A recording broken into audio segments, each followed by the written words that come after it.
So we're gonna be sanding touch-ups.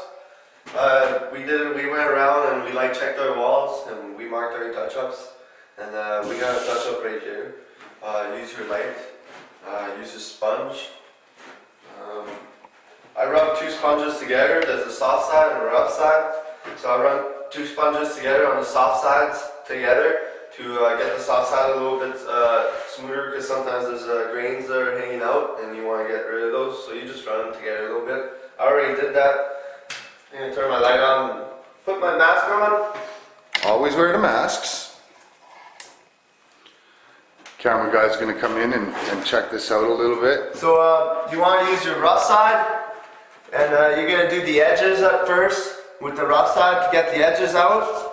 And make sure you use a brand new sponge. You need a really rough one to get the edges out, or else the edges will never actually come right out. They will always leave kind of like a little hump there, which we call an island. An island. So that's right. I'm going to take the rough side to my side. And now I'm going to take my soft side and bust it up.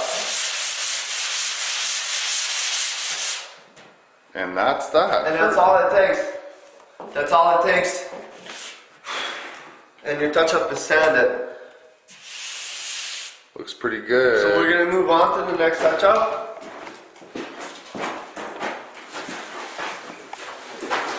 It's in the flat I there. have big marks, big pencil marks like this, so I can see where my touch-ups are. Just use the rough side on that one. Here I'm going to use the rough side around the edges. Then I'm going to flip it around, use the other side. Buff it out all beautiful like. Buff it out all nice. And usually when I'm using the sponge, I go in an angle like this. An angle like this. I don't go straight across, because it leaves scratches. It gouges. And it gouges, so you want to kind of go in an angle. And be pretty light with your new sponge, because it will eat into whatever finished areas that you might have. So you just want to be a little bit careful. This is the 885 sponge from trim-tex. It's dual angled. It's got the angles on both sides. Can I see that for 1 second here? See how that is, folks? Angles, sharp angles. So I can use the angle and put it right into the corner. Make it nice on the one side. I'm going to buff out the top a little bit with my rough side. Buff out the bottom a little bit, my rough side again. Buff out the sides. Then I'm going to flip over to the soft side.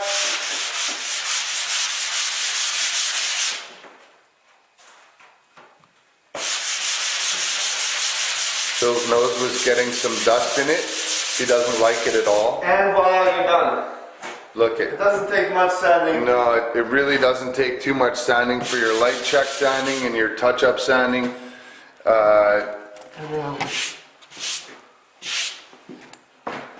Looks pretty good, actually.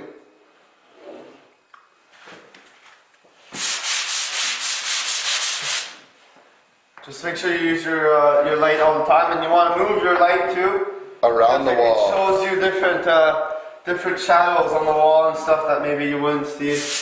If your light was in one area, that's a very true statement. Keep going, Phil. Let's see what we got. Now we got a nail hole here, and I'm just going to use the rough side for the nail hole. And that's it, and that's done. And now we got one on the angle here. So I'm going to use the rough side and the angle. You can use the rough side of your sponge in the angle, because you won't see the little scratches that it leaves when you take your brush to it. The brush strokes look like the same thing as the scratches as the sponge, so it mixes together. You don't see it. No, you don't really see it.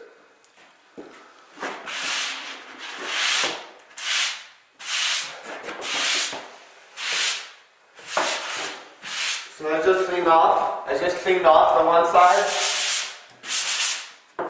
Now I'm going to rough out the bottom with the rough side of my sponge.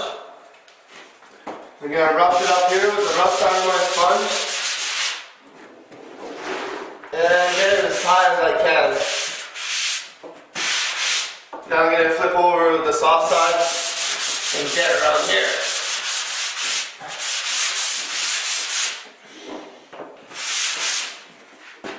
And you're done. Looks pretty good. Looks pretty good. So this little, no. That's it. That's that for that. That's it for sending Touch-ups. touch-ups. Awesome.